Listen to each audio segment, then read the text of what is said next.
We're reading the Tomer Devorah. We're still on the first attribute.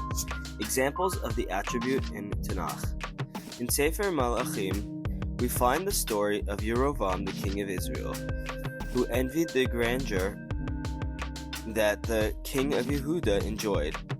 In order to compete with them, he invented a holiday.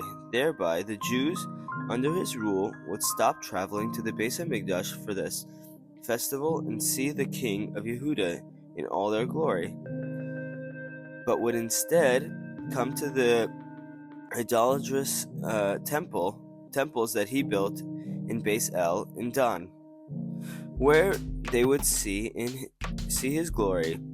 On 15th of Mar Cheshvan, he summoned the Jewish nation under his control to come to his temple and burn incense to his idols.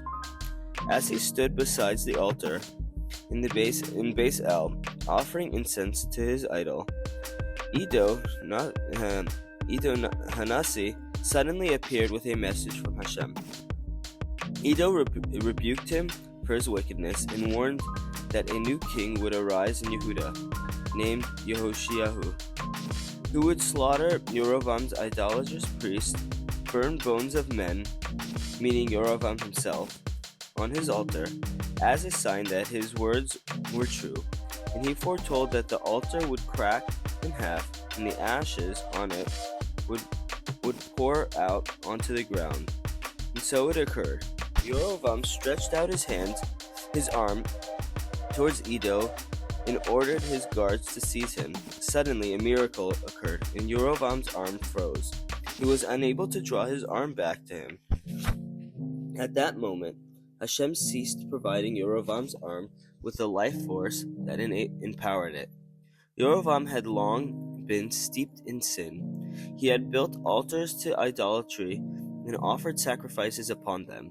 Still, Hashem patiently bade his time, giving Yarovam the life force and ability to continue sinning.